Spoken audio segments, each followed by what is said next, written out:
Welcome students. Today it is your first class of accounting. Okay, so we will start from introduction of accounting. The first topic is history of accounting. First, Luca Pacioli, an Italian author, he introduced accounting.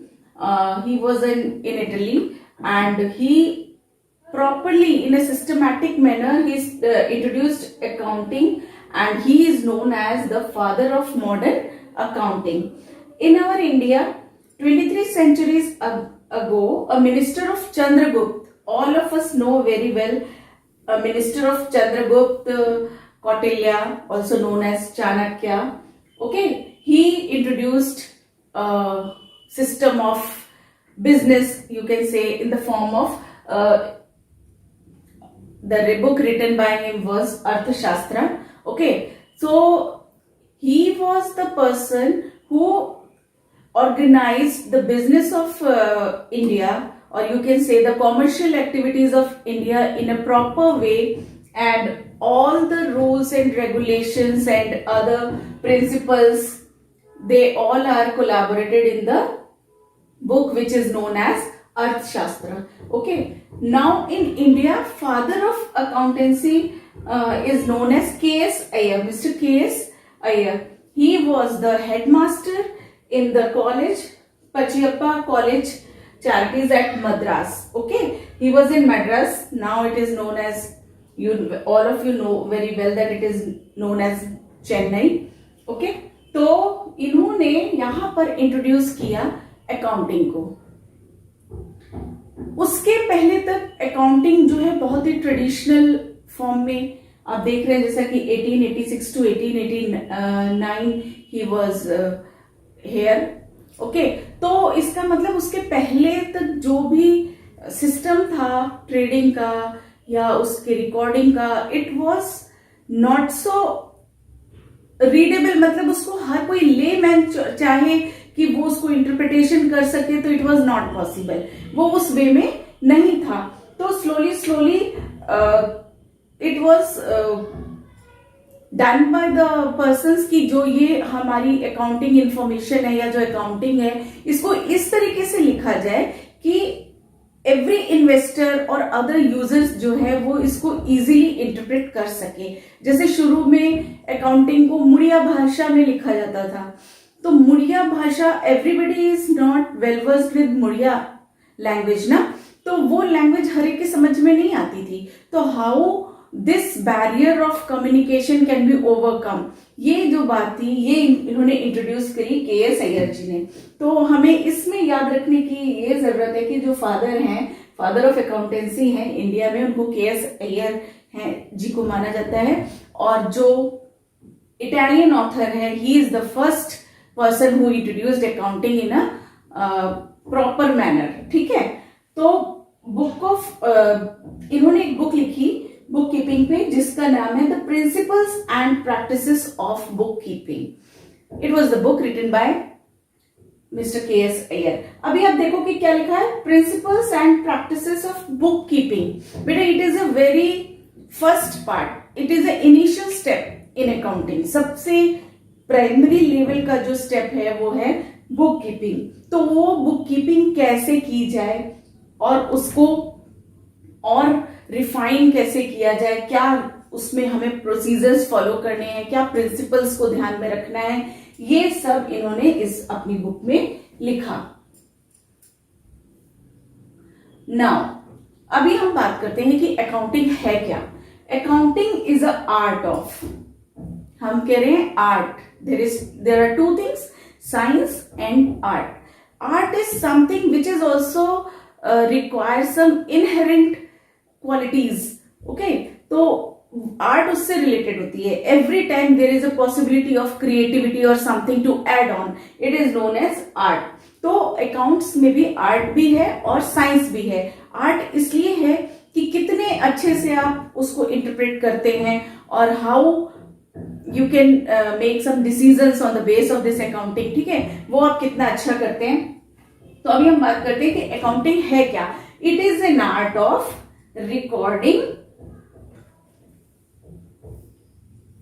Classifying, okay,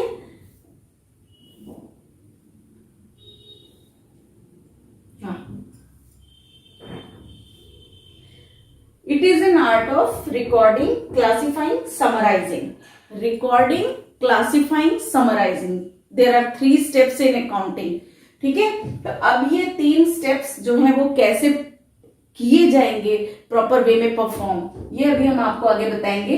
तो recording, classifying, summarising in significant manner in terms of money. ठीक है, यानी सिर्फ और सिर्फ वही transactions record होंगे जो कि फाइनेंशियल नेचर के हैं. इट मीन्स द ट्रांजैक्शंस और events which can be converted into monetary terms, only those transactions can be recorded. ठीक है, तो सिग्निफिकेंट मैनर का मतलब कि इस तरीके से हो कि जिसकी इंपॉर्टेंस और रेलिवेंसी बहुत ज्यादा हो आपके बिजनेस से. तो अकाउंटिंग क्या है? Recording, classifying and summarising. किस चीज की? Transactions of financial nature. The third step and the last step is interpreting. What to interpret? Results. ठीक है, तो हमने बात करी कि अकाउंटिंग क्या है? Recording, classifying, summarizing and interpreting. ठीक, recording, classifying, summarizing and interpreting. तो इंटरप्रेट क्या करना है? इंटरप्रेट करना है जो लास्ट रिजल्ट निकल करके आया, आपने जो समराइज किया सारे अपने एक्ट को. ठीक, उस एक्ट को समराइज करके जो रिजल्ट निकल करके आया, उस रिजल्ट को कैसे हम इंटरप्रेट करें, for what purpose? For taking decisions, okay, for making plans, future plans, all are based on this summarised financial statements. तो रिजल्ट फाइनेंशियल स्टेटमेंट लिखा हमने. ठीक है, तो जो लास्ट रिजल्ट निकल करके आता है वो क्या है? Financial statements. तो फाइनेंशियल स्टेटमेंट्स कौन कौन से होते हैं? Trading and profit and loss account and balance sheet. तो बेटा बार बार ये सवाल क्वेश्चंस पूछे जाते हैं कि what are the financial statements. तो फाइनेंशियल स्टेटमेंट्स 2 हैं. एक है trading and profit and loss account और दूसरा है balance sheet. Why we prepare trading and profit and loss account? To ascertain profitability. Okay? और क्यों बैलेंस शीट बनती है? To know the financial position of the business. यानी profit, trading and profit and loss account हम इसलिए बनाते हैं कि हम ये जान पाए कि जो हमने साल भर हमने अपना बिजनेस ऑपरेट किया है एक ऑपरेटिंग साइकिल में, उसको करने के बाद हमें प्रॉफिट हुआ कि लॉस हुआ. There must be some expenses, some income. Okay, तो वो इनकम्स जो हैं उनके अगेंस्ट जो एक्सपेंसेस हैं, जब हमने उनको टैली किया तो हमें कुछ प्रॉफिट हुआ, कुछ मार्जिन मिला कि नहीं मिला, या लॉस हुआ. We should ascertain this to know the profitability of our business, कि हम कहाँ स्टैंड कर रहे हैं. और फाइनेंशियल पोजीशन पता चलती है बैलेंस शीट से. फाइनेंशियल पोजीशन ऐसे पता चलती है कि इसमें रिकॉर्डिंग होती है एसेट्स और लायबिलिटीज की. तो हमें ये देखना होता है कि क्या हमारे एसेट्स की वैल्यू है और कितनी हमारी लायबिलिटीज हैं. अभी जब हम बैलेंस शीट बनाते हैं तो बैलेंस शीट मतलब बैलेंस हो दोनों साइड. अभी it is a very initial stage that I am telling you something debit और क्रेडिट टाइप, कि हमारी जो एक साइड है टी शेप में जो हम बैलेंस शीट बनाते हैं, तो लेफ्ट हैंड साइड जो है वो इक्वल हो राइट हैंड साइड के, बराबर हो. तब हम ये देखते हैं कि जो एसेट्स हैं वो हमारी लायबिलिटीज के इक्वल हैं. ठीक है, तो ये पोजीशन जो है, हम बहुत सारे टूल्स हैं, रेशियो एनालिसिस करते हैं, उनके थ्रू कंपेयर करते हैं अपनी एसेट्स और लायबिलिटीज को और फाइंड आउट करते हैं कि हमारी फाइनेंशियल पोजीशन स्टेबल है बिजनेस की या नहीं है. क्योंकि एट द एनी टाइम अगर हम इग्नोरेंट है कि हमारी एसेट्स कितनी है या हमारी लायबिलिटीज कितनी है, तो हम हो सकता है कहीं इस लेवल पे पे ऑफ ना कर पाए अपनी लायबिलिटीज को. ठीक है, तो ये पोजीशन और दोनों चीजें, प्रॉफिटेबिलिटी और फाइनेंशियल पोजीशन, ये जानना हमें हर ऑपरेटिंग साइकिल के बाद इंपॉर्टेंट होता है। समटाइम्स ये एक हम अकाउंटिंग रिकॉर्ड्स जो बनाते हैं वो एक अकाउंटिंग पीरियड में के लिए बनाते हैं, लेकिन for our analysis, internal analysis, owners और management use to do practice to prepare this quarterly. ठीक है, क्वार्टरली भी बनाते हैं, मंथली भी बनाते हैं, वो अपनी डिसीजंस प्लानिंग्स के लिए, जो उनको फ्यूचर प्लानिंग करनी है, स्ट्रेटेजीज बनानी है उनके लिए। वैसे ये ईयरली बनते हैं। तो अकाउंटिंग पीरियड एक टर्म है। अभी आपको प्रिंसिपल्स जब पढ़ाएंगे तो उसको एक्सप्लेन करेंगे कि व्हाट अकाउंटिंग पीरियड इज। अभी आप इस चीज को समझे कि अकाउंटिंग क्या है।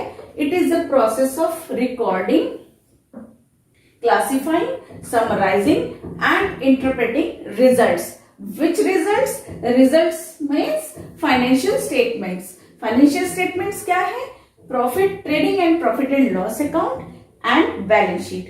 Trading and profit and loss account बनाया जाता है बेटा अकाउंटिंग पीरियड के लिए। ठीक है, यानी अभी अकाउंटिंग पीरियड जब वर्ड आया है तो आई विल एक्सप्लेन यू ये कि एक पर्टिकुलर डेट से लेके जब हमने स्टार्ट किया बिजनेस, और उस पर्टिकुलर डेट पे, जिस डेट पे हम अपने रिजल्ट्स को फाइंड आउट करना चाहते हैं, एनालाइज करना चाहते हैं, वो 2 पॉइंट्स के बीच में जो भी हमने बिजनेस एक्टिविटीज करी उनकी एनालिसिस। ठीक, तो उसको हमने किसमें, एक बिजनेस जो है वो एक कंटिन्यूअस प्रोसेस है। ठीक, एक सर्किल है जो चल रहा है, तो कहीं ना कहीं तो हमको एक फुल स्टॉप लगाना पड़ेगा जहां हम अपने आप को एनालाइज करें कि हम कहां स्टैंड कर रहे हैं। तो वो जो फुल स्टॉप लगा है इट इज अकाउंटिंग पीरियड, और वो स्टार्ट होता है 1 जनवरी टू 31 मार्च और 1 अप्रैल टू 1 जनवरी टू 31 दिसंबर and 1 April to 31 March. These are 2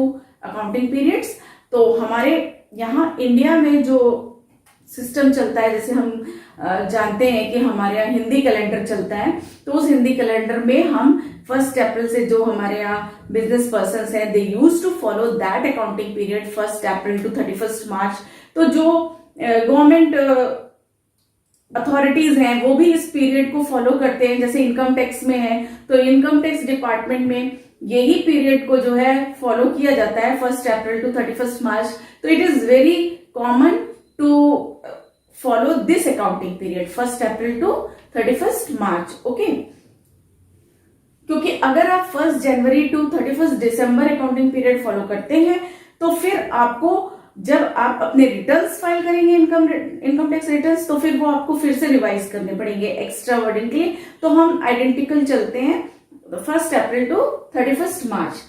तो trading and profit and loss account बनता है पूरा 1 अप्रैल से लेके 31 मार्च ईयर एंड तक। ठीक है, पूरे पीरियड की हम निकालते हैं कि प्रॉफिटेबिलिटी हमारी कितनी है। Where is balance sheet is prepared on particular date. उस डेट पे हम देखते हैं कि हमारे एसेट्स कितने हैं या हमारी लायबिलिटीज कितनी हैं। जैसे अगर हम जब प्रॉफिट एंड लॉस अकाउंट का फॉर्मेट बताएंगे तो उसमें लिखा होता है for the period 1 April to 31 March. Where is जब हम बैलेंस शीट का फॉर्मेट बनाते हैं तो हम लिखते हैं एज ऑन दिस डेट। ठीक है, तो वो एक पर्टिकुलर डेट पे हम अपनी फाइनेंशियल पोजीशन फाइंड आउट करते हैं। तो ये एक इंपॉर्टेंट चीज है जो आपको याद रखने वाली है कि बैलेंस शीट एक पर्टिकुलर डेट पे बनती है, जबकि जो trading and profit and loss account है वो आपका पूरे अकाउंटिंग पीरियड के लिए होता है, फॉर द अकाउंटिंग पीरियड होता है। ठीक है, और trading and profit and loss से हम प्रॉफिटेबिलिटी असरटेन करते हैं और बैलेंस शीट से हम फाइनेंशियल पोजीशन पता करते हैं अपने बिजनेस की।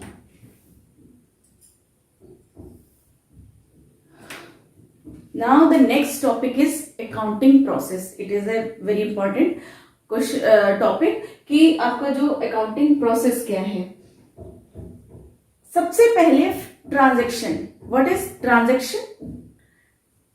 Transaction means any act in which something is exchanged between two persons. Okay, from the point of view to earn something, जहां पर उसकी कुछ मॉनिटरी वैल्यू भी हो, कोई गुड्स और सर्विसेज है जिसका ट्रांजैक्शन दो लोगों के बीच में हुआ, ट्रांजैक्शन लेन देन दो लोगों के बीच में हुआ, वो ट्रांजैक्शन कहलाता है। फॉर एग्जाम्पल कि आपने बिजनेस स्टार्ट किया and you purchase goods for sale, तो जो आपने गुड्स खरीदा, परचेज किया, वो क्या है? ट्रांजैक्शन है।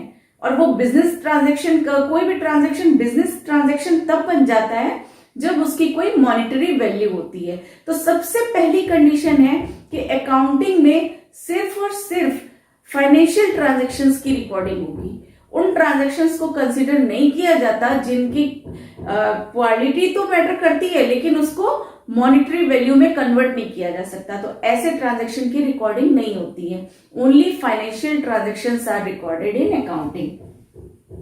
तो फाइनेंशियल ट्रांजैक्शंस या इवेंट्स जो हैं, तो ये क्या है, process of give and take. जैसे कि मैंने अभी आपको एग्जांपल दिया था कि हम गुड्स खरीदते हैं तो हमें क्या मिला, हमें गुड्स मिले and we have paid for that goods. ठीक है, तो हमको पता चल गया कि हमारे गुड्स की वैल्यू इतनी है। अगर हमने 10,000 पे किया तो हमें मालूम है कि हमारे गुड्स की वैल्यू 10,000 रुपीज है। Okay, and result of events, accounting process में एंड रिजल्ट ऑफ ट्रांजेक्शन क्या है, इवेंट्स। यानी जैसे ही ट्रांजेक्शन हो जाता है, ये आपका लेन देन गिव एंड टेक कंप्लीट हुआ, ये प्रोसेस, इट बिकम्स इवेंट। ठीक है, और उसका यानी जो ट्रांजैक्शन का एंड रिजल्ट है वो क्या है, इवेंट। तो इसमें सबसे पहला स्टेप है आइडेंटिफिकेशन। आइडेंटिफिकेशन इट मींस कि जो ट्रांजैक्शन हुआ is it relevant for business और नॉट। ठीक, तो उसमें हम क्या देखेंगे, उसमें हम ये देखेंगे कि उसको मॉनेटरी टर्म्स में वैल्यू किया जा सकता है या नहीं किया जा सकता है। और वो पहली चीज तो मॉनेटरी टर्म्स में वैल्यू हो सके, दूसरा बिजनेस से रिलेटेड हो। अब इसका एक फॉर एग्जांपल बताते हैं कि मान लीजिए कोई एक ओनर है, ठीक, और वो अपने सप्लायर को बिजनेस प्रमोशन के लिए वो अपने सप्लायर को लेकर के जाता है किसी रेस्टोरेंट में, ठीक, डिनर पे।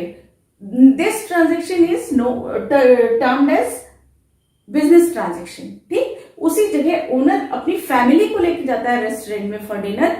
This transaction can not be, उसका जो बिल है वो आप क्लेम नहीं कर सकते, उसको आप नहीं कह सकते कि ये बिजनेस ट्रांजेक्शन है। ठीक है, तो ये जो है इस तरह से हमको वेरीफाई करना पड़ता है कि अगर कोई ट्रांजेक्शन हुआ है तो उसको कंसिडर किया जा सकता है बिजनेस ट्रांजेक्शन या नहीं किया जा सकता है। और उसको ट्रांजेक्शन कंसिडर करने के लिए कुछ प्रिंसिपल्स हैं।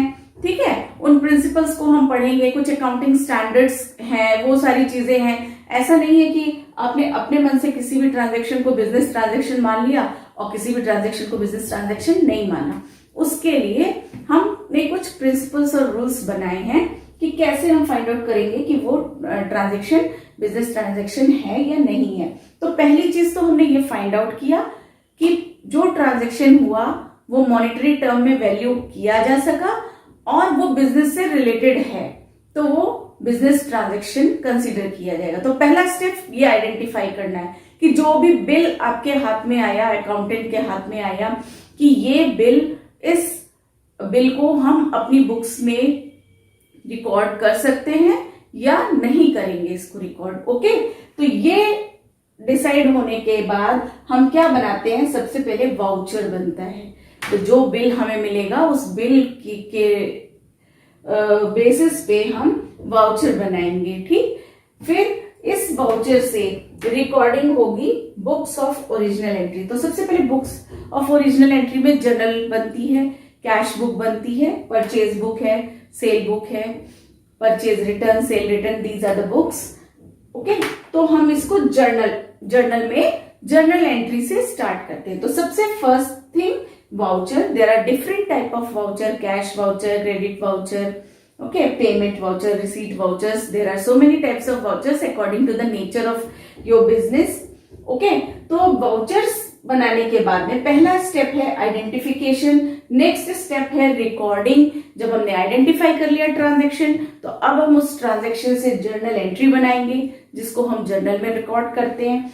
तो third step is classifying. Classifying means grouping of transactions और events of one nature at one place. ठीक, पहले जर्नल एंट्री में तो डे बाय डे रिकॉर्डिंग हो रही है। गुड्स आए, परचेज किया, उसकी भी रिकॉर्डिंग हो गई। ठीक है, सेल की, उसकी भी रिकॉर्डिंग हो गई है। ठीक, हमने रेंट पे किया, उसकी रिकॉर्डिंग कर ली, इलेक्ट्रिसिटी बिल पे किया, उसकी रिकॉर्डिंग कर ली। ठीक है, और फोटोकॉपी है, ट्रैवलिंग है, कन्वेंस है, all these are recorded day by day. हम डे बाय डे के अपने एक्सपेंसेस इनकम रिकॉर्ड करते चले जा रहे हैं। अभी अगर उसको रिकॉर्डिंग करके हम कुछ एनालाइज करना चाहें तो this is not the step where we can analyse anything from this. अभी हमको क्या करना पड़ेगा, अब हम इस जर्नल में से आइडेंटिकल नेचर्स के जो अकाउंट्स हैं उनको अलग अलग कैटेगराइज करते हैं। हमने 30 डेज में जो भी परचेज करी 1 तारीख से लेकर के 30 तारीख तक, तो उस सारी परचेज को हम एक जगह लिखेंगे, सेल्स को एक जगह लिखेंगे, वेजेस पे की है लेबर्स को जो हम पे करते हैं तो वेजेस पे की है तो वो एक जगह लिखेंगे, फोटोकॉपी कितनी बार कराई उस सबका एक साथ अलग लिखेंगे। तो इस तरह से जो एक साथ हमने अभी डे बाय डे का ट्रांजेक्शन किया, अब हम उस ट्रांजेक्शन में से जितने एक एक नेचर के हैं उन सबकी अलग अलग ग्रुपिंग कर रहे हैं। ठीक, तो ये जो पार्ट है ये कहलाता है लेजर।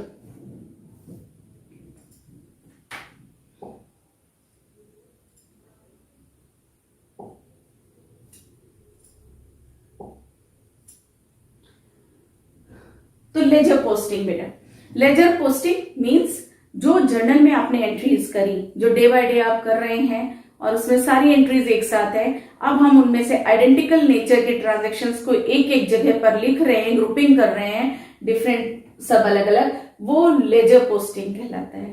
ठीक, तो पहले जर्नल एंट्री, उसके बाद उस जर्नल एंट्री से लेजर पोस्टिंग दूसरी बुक में।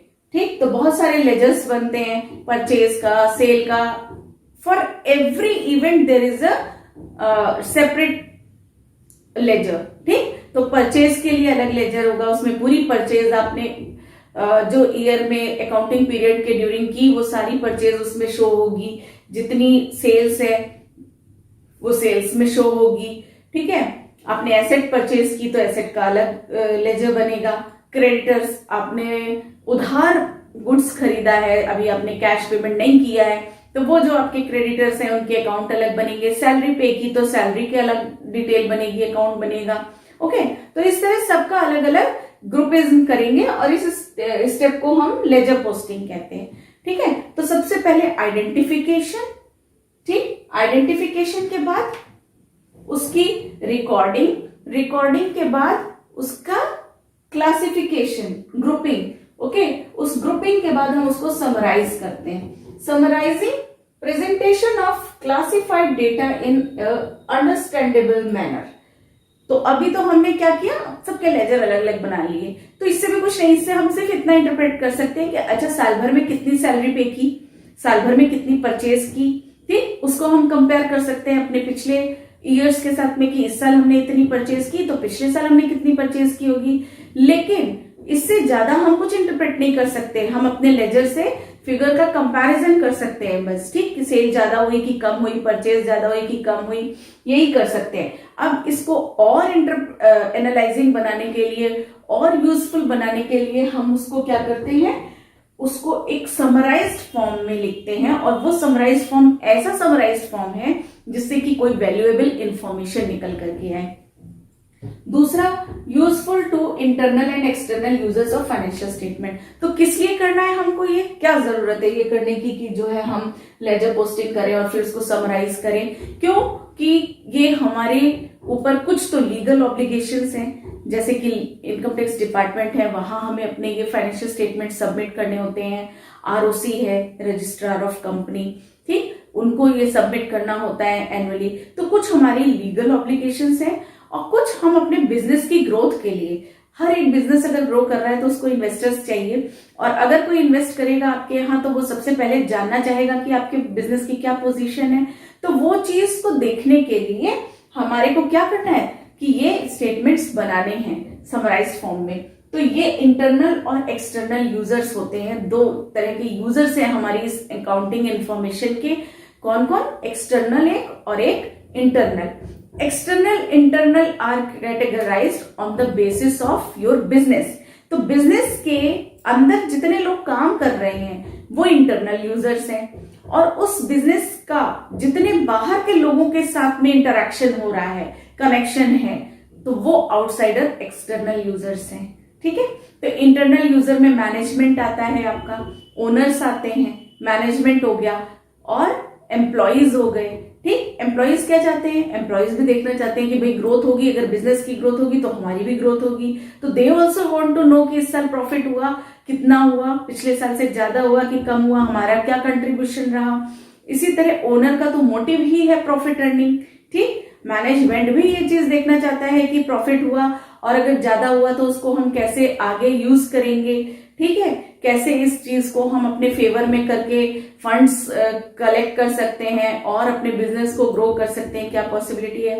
तो डिफरेंट यूजर्स के लिए वो डिफरेंट उनका यूज है अपने हिसाब से। इन्वेस्टर है तो इन्वेस्टर भी ये देखता है कि भाई जिसमें हमने पैसा लगाया वो बिजनेस ऑर्गेनाइजेशन आगे बढ़ रही है, कितना आगे बढ़ रही है, प्रॉफिट होगा तो मुझे भी कुछ उसमें मिलेगा, और अगर वो ज्यादा है तो, और अगर वो बढ़ रहा है, कंटिन्यूसली इंक्रीज हो रहा है तो हमारी भी इन्वेस्टमेंट का रिटर्न जो है वो इंक्रीज होगा। तो ये इन्वेस्टर का इंटरेस्ट होता है, ठीक। सप्लायर का क्या इंटरेस्ट होता है, सप्लायर ये देखता है कि ठीक है मेरा गुड्स और बिकेगा, ठीक, अगर इनकी ऑर्गेनाइजेशन ग्रो कर रही है तो मेरा भी गुड्स और बिकेगा, मैं भी ग्रो करूंगा। तो इस तरीके से every user has different use for this accounting information, ठीक है। हर एक यूजर का डिफरेंट यूज है इस अकाउंटिंग इंफॉर्मेशन का।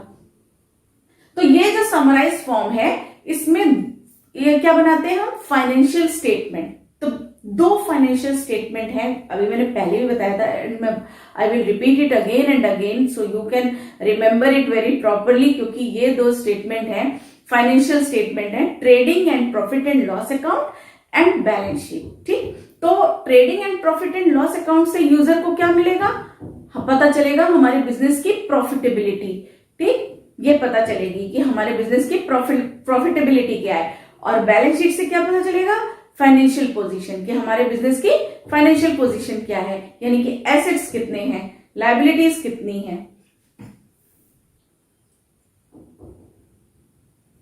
तो trading and profit and loss account बनाने से पहले एक समरी हम बनाते हैं जिसे ट्रायल बैलेंस का नाम दिया गया है, कि लेजर में जितने भी हमने लेजर बनाए, जो ग्रुपिंग की, उससे हम एक ट्रायल बैलेंस, जैसे कि आप नाम से समझ रहे हैं कि ट्रायल ले रहे हैं हम किसी चीज का, ये ऑथेंटिसिटी चेक करने के लिए होता है कि जो हमने अभी तक की अकाउंटिंग प्रोसेस किया वो एक्यूरेट है कि नहीं है। तो उसको चेक करने के लिए हम ट्रायल बैलेंस बनाते हैं। तो उस ट्रायल बैलेंस में दो कॉलम होते हैं, एक डेबिट होता है, एक क्रेडिट होता है, और वो दोनों कॉलम मिल जाने चाहिए। अगर आपकी बुक सही बनी होंगी, वो बुक्स को आपने सही तरीके से जर्नल एंट्री आपने सही की है, पोस्टिंग आपने सही की है, तो ट्रायल बैलेंस में क्या होगा, आपके वो दोनों कॉलम बराबर हो जाएंगे। अदरवाइज कहीं ना कहीं डिफरेंस आएगा उस ट्रायल बैलेंस में, अगर आपके अकाउंट्स में इनएक्यूरेसी है। तो ट्रायल बैलेंस बनाया जाता है अकाउंट्स की एक्यूरेसी को चेक करने के लिए, ठीक। और फिर उस ट्रायल बैलेंस के बेसिस पे हम ये trading and profit and loss account बनाते हैं, जिसमें किसकी रिकॉर्डिंग करते हैं, इनकम और एक्सपेंडिचर की, ठीक। इनकम अगर ज्यादा होगी और एक्सपेंडिचर अगर कम होगा तो प्रॉफिट होगा। मींस इनकम माइनस एक्सपेंडिचर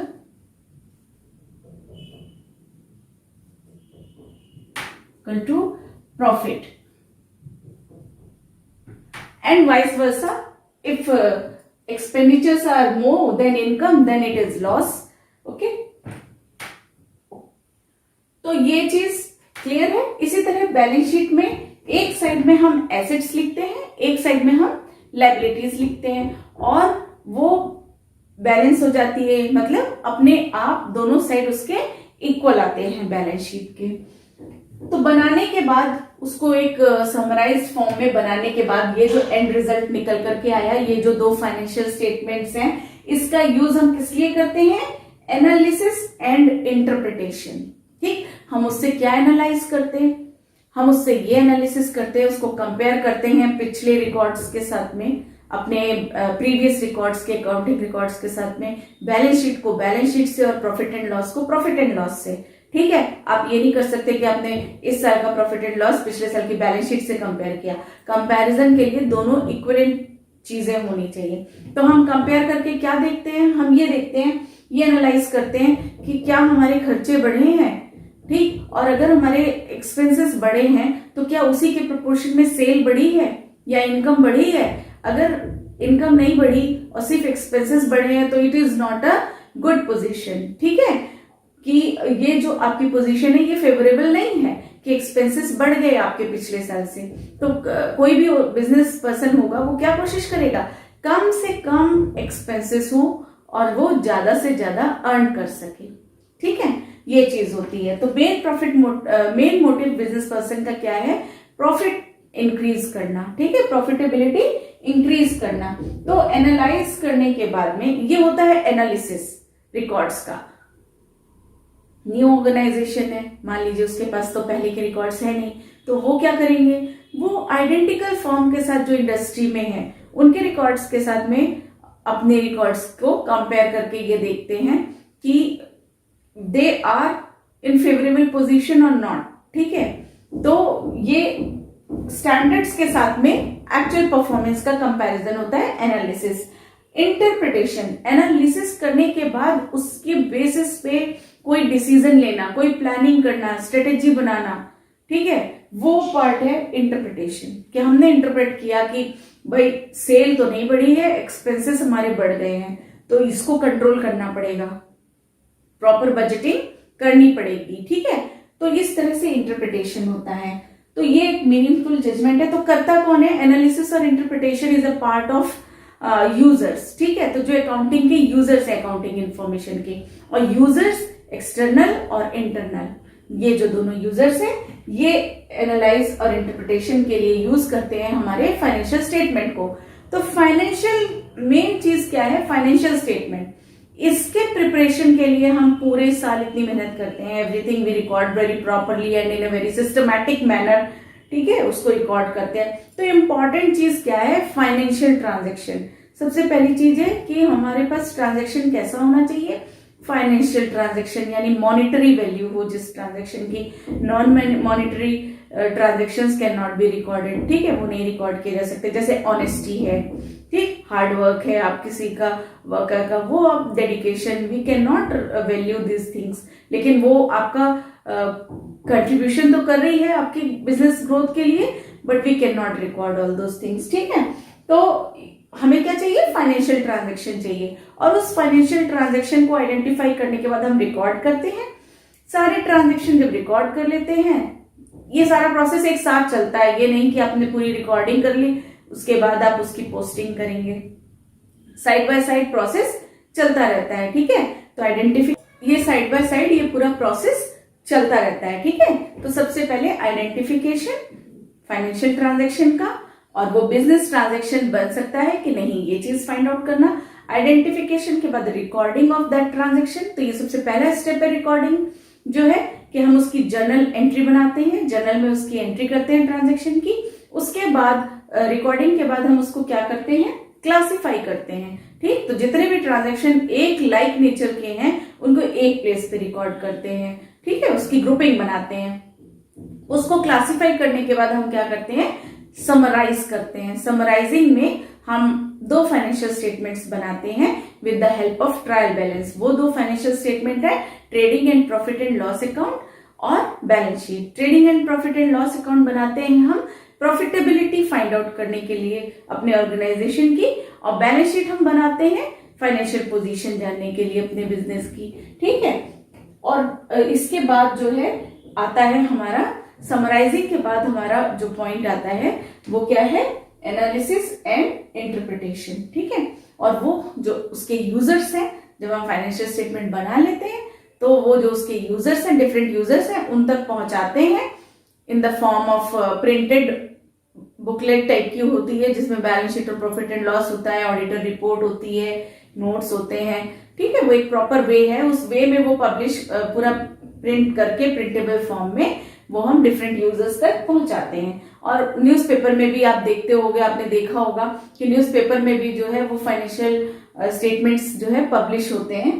ठीक, तो इसको अब इंटरप्रिटेशन और एनालिसिस के लिए जो टूल्स हम यूज करते हैं वो है ratio analysis, comparative statement. Comparative statement का मतलब प्रॉफिट एंड लॉस और बैलेंस शीट को पिछले सालों से, प्रीवियस ईयर्स के डेटा से कंपैरिजन जो होता है वो कंपैरेटिव स्टेटमेंट होता है। कैश फ्लो स्टेटमेंट की कैश फ्लो स्टेटमेंट के थ्रू हम ये फाइंड आउट करते हैं कि क्या पोजीशन है हमारे बिजनेस की, फाइनेंशियल पोजीशन है। तो these are the tools which we study in very elaborative form, जो है हम इसको स्टडी करेंगे बाद में। अभी आपको ये एक इंट्रोडक्शन था कि क्या अकाउंटिंग है। बेसिक अगर आप जानना चाहते हैं, जब अगर आपका बेसिक क्लियर हो गया तो आप अपने आप you are able to find out the you can find out the answers very easily, अगर आपको बेसिक क्लियर है। ठीक है, तो I will first go through very slowly, क्योंकि ये जो आपका इंट्रोडक्शन है या आगे जो बेसिक टर्म्स हैं दे आर वेरी इंपॉर्टेंट। जब आपको ये क्लियर हो जाएगा तो फिर आपको टाइम नहीं लगेगा आगे की चीजें समझने में।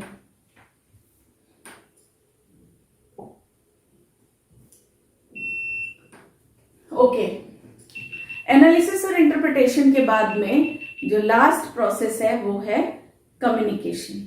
ठीक, कम्युनिकेशन तो जो हमारे इंटरनल और एक्सटर्नल यूजर्स हैं, हम उनको ये अपना जो रिजल्ट है वो क्या करते हैं, कम्युनिकेट करते हैं। कम्युनिकेट करने का अभी मैंने आपको बताया कि उसको प्रिंटेड फॉर्म में, न्यूज़पेपर में, या जो आपकी फाइनेंशियल या बिजनेस वर्ल्ड की मैगजीन्स आती हैं उसमें, या फिर जो इनकम टैक्स डिपार्टमेंट को चाहिए तो आप रिटर्न के साथ में along with return you submitted, या आरओसी में सबमिट करनी है तो आप उसको भी एनुअल रिटर्न के साथ में हम सबमिट करते हैं अपने दोनों financial statements. Wherever you need some financial assistance, they also need your financial statements. ठीक है, बैंक हो गया, फाइनेंशियल इंस्टीट्यूशंस हो गए, all these are the external users जिनको की जरूरत है। सप्लायर्स हो गए, आपके कॉम्पिटिटर्स हो गए, they also want to know what is the financial position of your business। ठीक है, तो ये सब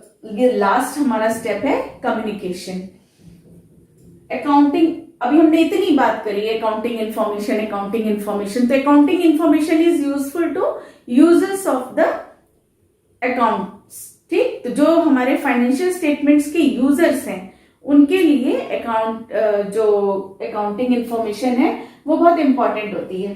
तो अकाउंटिंग इंफॉर्मेशन हम किस फॉर्म में कन्वे करते हैं, in the two forms. Financial statement है जो हमारे, उस फॉर्म में हम अपनी अकाउंटिंग इंफॉर्मेशन को कन्वे करते हैं। तो financial statements generated through the process of book keeping and accounting. तो जो बुक कीपिंग और अकाउंटिंग का पूरा प्रोसेस मैंने अभी आपको बताया, उस प्रोसेस के थ्रू जो दो स्टेटमेंट हमारे सामने निकल करके आते हैं एज ए आउटपुट आप कह सकते हो, तो वो जो दो फाइनेंशियल स्टेटमेंट्स हैं, trading and profit and loss account और बैलेंस शीट, वो जो है वो इंपॉर्टेंट है, उसको हम अकाउंटिंग इंफॉर्मेशन कहते हैं। अगर आपसे कोई पूछे कि अकाउंटिंग इंफॉर्मेशन क्या है, तो फाइनेंशियल स्टेटमेंट्स, ये क्या है, financial statements, trading and profit and loss account and balance sheet, ये हैं जो अकाउंटिंग इंफॉर्मेशन कन्वे करते हैं एक्सटर्नल और इंटरनल यूजर्स को। अब अकाउंटिंग इंफॉर्मेशन कैसी होनी चाहिए, किस टाइप की, क्या उसमें जरूरी चीजें हैं, क्या उसके कंटेंट को हम कैसा एक्सपेक्ट करते हैं कि वो कैसी होनी चाहिए अकाउंटिंग इंफॉर्मेशन या कोई भी इंफॉर्मेशन।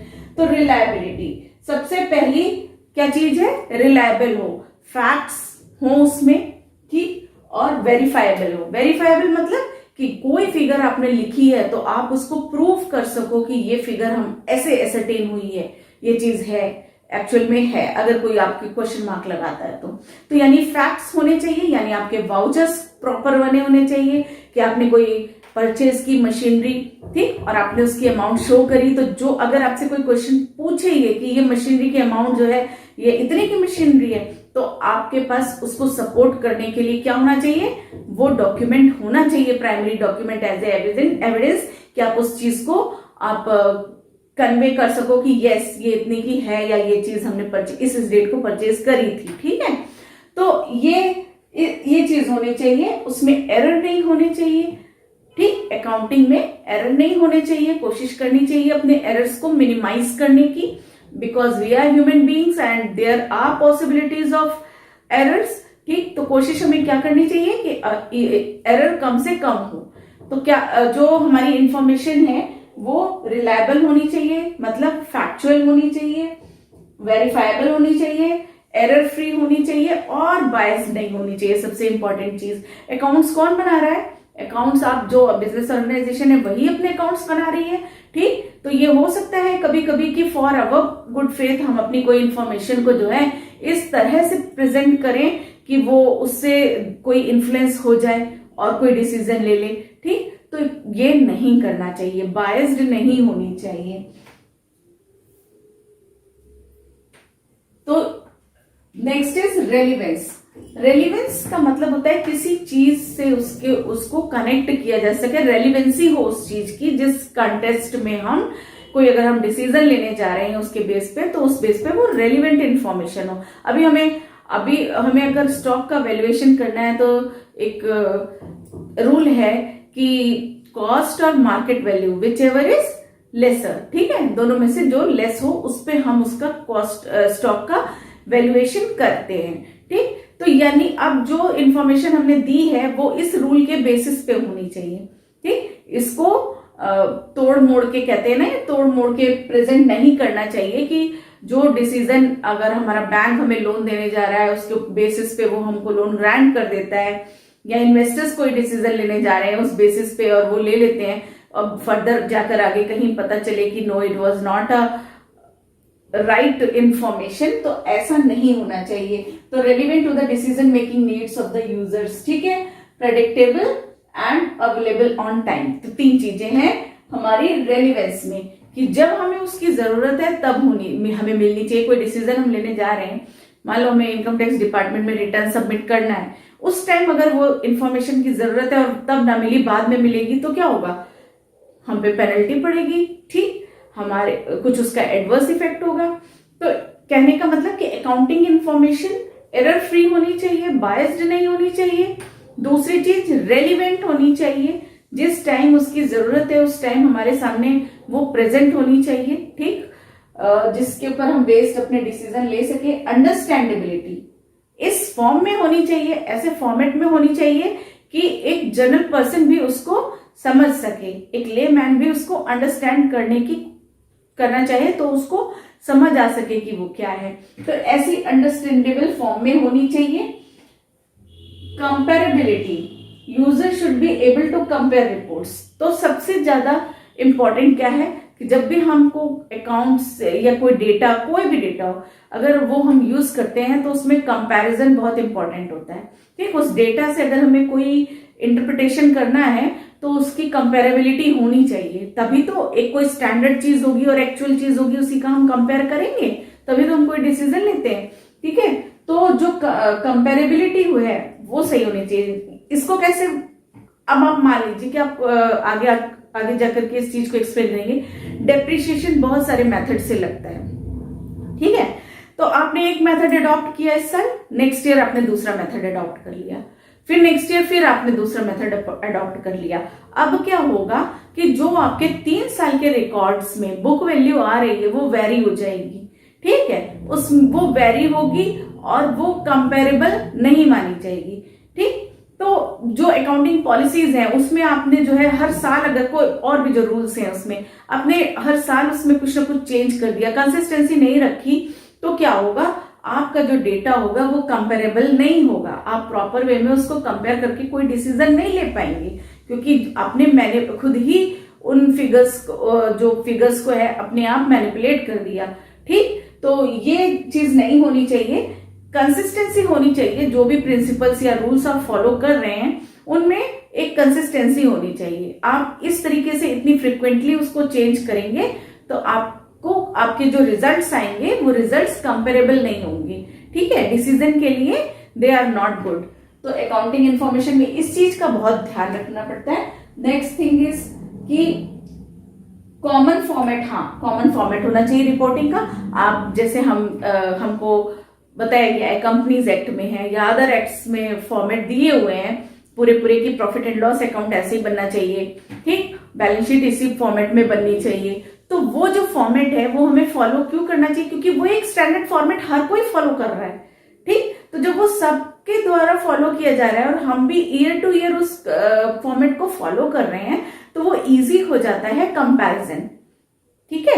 आपने एक साल तो वर्टिकल बैलेंस शीट और प्रॉफिट एंड लॉस बनाया, दूसरे साल आपने हॉरिजॉन्टल बना दिया, ठीक है, फिर नेक्स्ट ईयर फिर आपने चेंज कर दिया, तो प्रॉब्लम होगी कि नहीं होगी कि दोनों का फॉर्मेट अलग है बनाने का, और जब आप वो बनाओगे तो आप ढूंढोगे कि सेल्स कहाँ, अच्छा पिछले साल हमने सेल्स कहाँ लिखी थी, इस साल हमने कहाँ लिखी है, कंपेयर करने में तो टाइम भी हमारा टाइम स्पॉइल होगा, और वो हो सकता है कि हम कहीं ना कहीं कोई मिस्टेक कर दे, मिस्टेक के चांसेस बढ़ जाएंगे। ठीक है, तो ये 3-4 चीजें हैं जो कि अकाउंटिंग इंफॉर्मेशन में होनी चाहिए। टाइप्स ऑफ अकाउंटिंग इंफॉर्मेशन मैं अभी आपको पहले भी एक बार रिपीट कर चुकी हूँ कि अगर प्रॉफिट और सरप्लस से रिलेटेड इंफॉर्मेशन है तो वो प्रॉफिट एंड लॉस अकाउंट से मिलती है, और फाइनेंशियल पोजीशन से रिलेटेड अगर इंफॉर्मेशन चाहिए तो वो बैलेंस शीट से। कोई जानना चाहता है कि हमारे एसेट्स कितने हैं या हमारे डेटर्स कितने हैं, ठीक, या हमारा कैश बैलेंस बैंक में जो है वो कितना है, तो वो सारी इंफॉर्मेशन हमें बैलेंस शीट से मिलेगी। ठीक है, information relating to cash flow, तो कैश फ्लो स्टेटमेंट वो स्टेटमेंट है जो हमें ये बताता है कि पर्टिकुलर कितना इनफ्लो यानी कितना कैश हमने बिजनेस में लगाया और उससे हमने क्या क्या यूज किया, इन्वेस्टमेंट किया या उसको हमने इन्वेस्ट किया है या उसको हमने जो है ऑपरेटिंग एक्सपेंसेस के लिए यूज किया है या फाइनेंशियल जो चार्जेस है उनको पे करने के लिए, जो लोन वगैरह पे उस पे करने के लिए यूज किया है। हमने बेसिकली अपना कैश कितना कहाँ यूज किया है। ठीक है, ये एक बहुत इंपॉर्टेंट स्टेटमेंट है जो कि डिसीजन मेकिंग में हेल्पफुल होता है, और इसको लीगल ऑब्लिगेशन में एक है कि आप अब जो है बनाना पड़ता है कैश फ्लो स्टेटमेंट। ठीक, तो ये तो था आपका कि जो है कि अकाउंटिंग इन्फॉर्मेशन क्या है। तो अकाउंटिंग इन्फॉर्मेशन में प्रॉफिट एंड लॉस अकाउंट, जिसको हम trading and profit and loss account कहते हैं, फुल नेम, बैलेंस शीट और cash flow statement, these are the 3 statements.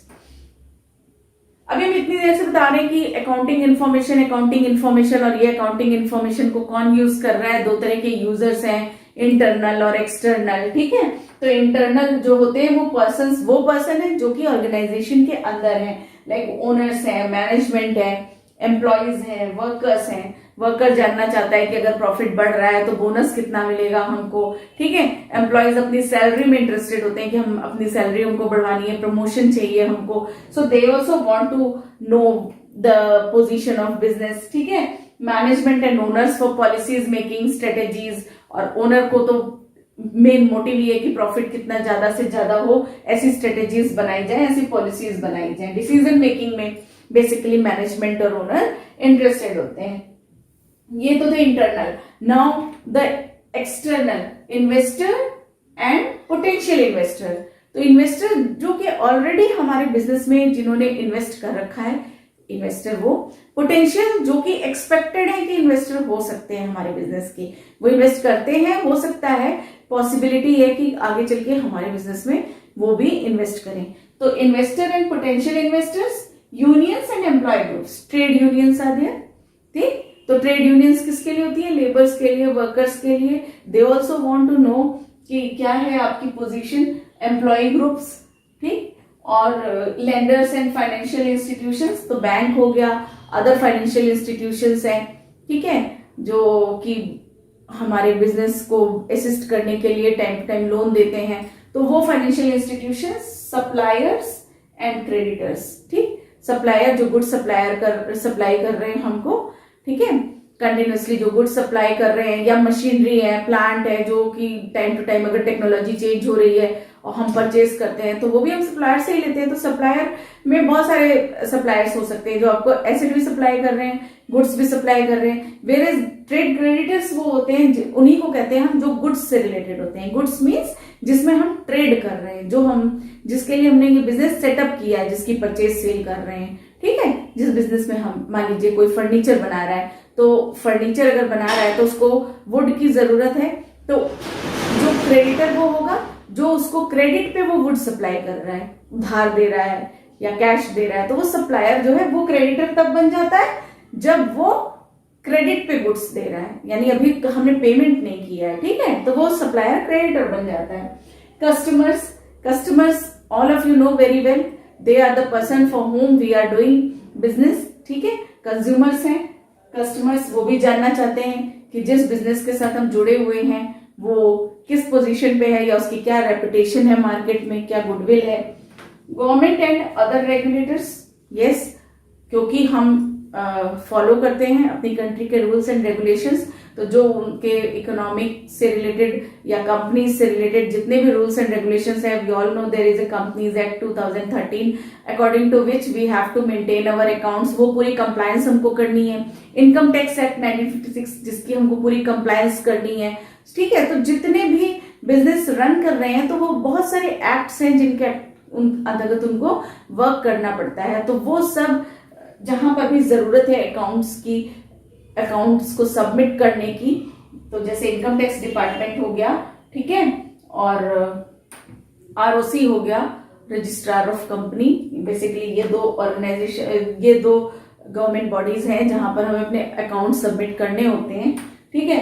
Social responsibility group, social responsibility group today they also want to know कि हम business किस में कर रहे हैं, हम कहाँ कहाँ इन्वेस्ट कर रहे हैं, कोई ऐसा प्रोजेक्ट तो नहीं है जो कि मतलब पॉल्यूशन फैला रहा हो, एनवायरनमेंट के अगेंस्ट हो, ठीक है, कोई एडवर्स इफेक्ट पड़ रहा हो इस टाइप का, या फिर वो ये जानना चाहते हैं कि अब एक कंप्लायंस करनी पड़ती है इस समय बिजनेस हाउसेस को कि जो भी प्रॉफिट हो रहा है उसका एक सर्टेन परसेंटेज जो है वो आपको किसी सोशल एक्टिविटी में लगाना है, लाइक हेल्थ के लिए, पुअर चिल्ड्रंस के एजुकेशन के लिए, ठीक है। तो उन सब चीजों के लिए भी सोशल रिस्पॉन्सिबिलिटी ग्रुप जो है उनको ये पता रहता है कि आपकी प्रॉफिटेबिलिटी कितनी बढ़ रही है और आपको कंट्रीब्यूशन आप कितना कर सकते हो या करोगे इन सब चीजों के ऊपर।